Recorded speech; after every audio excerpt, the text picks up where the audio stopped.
Olá, amigos. Meu nome é Maria Paula Galhardo e eu gostaria de conversar com vocês através desse vídeo sobre um assunto que é bastante atual e diz respeito à restrição do direito fundamental de liberdade de religião e à Lei 13.979 de 2020. A Lei 13.979 de 2020 rege o estado de emergência no Brasil e traz dispositivos que prevêem a restrição de inúmeros direitos fundamentais, especialmente o direito fundamental de liberdade, com especial ênfase à liberdade de circulação. No entanto, a Lei 13.979 nada disse quanto à liberdade de reunião e muito menos quanto à restrição do direito fundamental de liberdade de religião e liberdade de culto de religião. Lembrando aqui que o direito de liberdade de religião está consagrado na Constituição brasileira, no artigo 5º, inciso 6, que faz expressa referência à liberdade de culto. Nesse cenário de silêncio da Lei 13.979, a primeira indagação que se coloca é: estaríamos diante da possível aplicação da fórmula kantiana? Ou seja, se o legislador nada disse, se não previu qualquer vedação, se não estabeleceu qualquer restrição, estamos diante do campo da liberdade?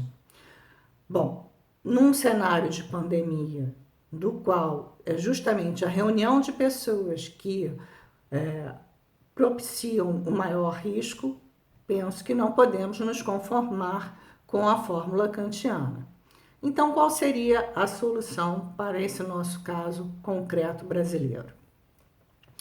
Alguns sustentam que seria possível a interpretação ampliativa dos dispositivos da Lei 13.979 de 2020, que definem o que é quarentena e isolamento, para compreendermos alcançado o direito, a restrição ao direito de realização de cultos religiosos. No entanto, essa tal interpretação ampliativa me parece incompatível com a própria natureza dos direitos fundamentais. Lembrando a fórmula, a metáfora de Dworkin, os direitos fundamentais são trunfos contra a maioria, ou seja, foram construídos para que fosse outorgado ao indivíduo uma supremacia formal construída e colocada na Constituição frente ao poderio do Estado e, ao mesmo tempo, vincula materialmente toda a atividade estatal. Se é assim, se é um direito tão importante que foi inclusive colocado numa norma de hierarquia superior, será que uma interpretação ampliativa pode alcançá-lo, legitimamente falando? Penso que a resposta negativa se impõe. Então, qual é a solução? A solução nos é apresentada pela própria teoria geral dos direitos fundamentais, quando reconhece que os direitos fundamentais, as normas de direitos fundamentais, têm um atributo que é a denominada força normativa dos direitos fundamentais. E o que significa isso? Significa justamente aquela vinculação material ao Estado. Ou seja, os direitos fundamentais vinculam todos os poderes estatais. Vinculam o poder legislador na sua tarefa, primeira, de acomodação dos direitos fundamentais na vida cotidiana, vincula o poder executivo e vincula igualmente o poder judiciário. O poder judiciário na sua função de controle da atividade estatal. E mais ainda, naqueles sistemas em que é previsto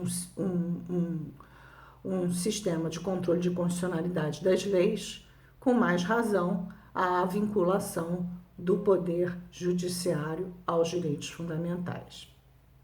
Portanto, penso que esse silêncio da Lei 13.979, no que concerne a uma expressa previsão da restrição à liberdade, do direito de liberdade de religião, passa necessariamente pelo controle de inconstitucionalidade por omissão.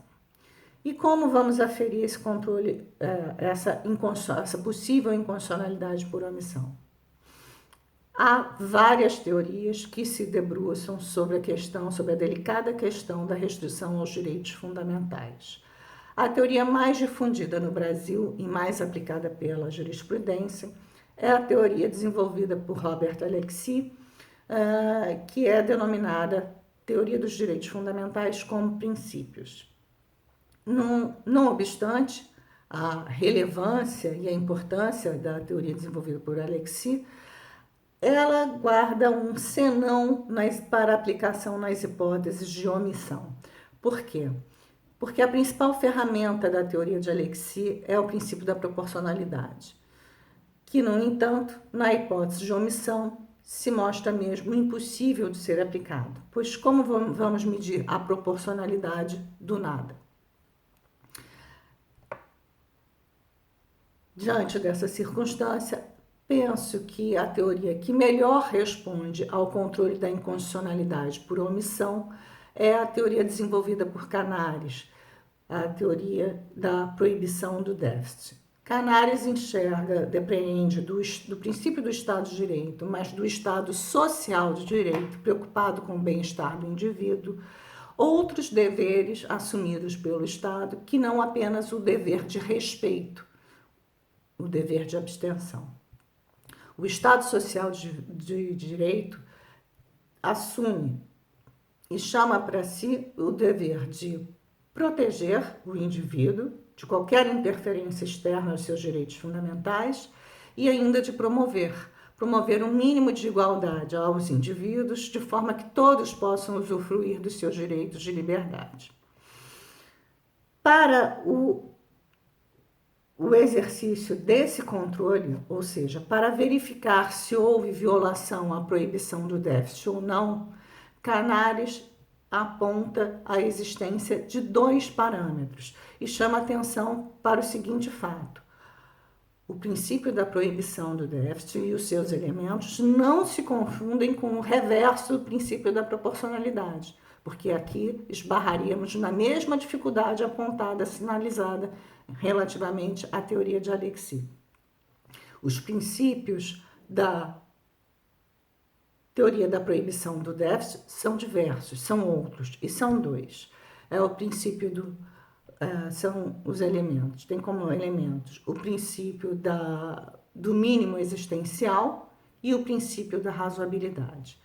Traduz, portanto, Canaris a seguinte figura: toda vez que o indivíduo for deixado pelo Estado numa situação de desproporcional desproteção, sem uma mínima proteção razoável, estamos diante de uma violação à proibição do déficit.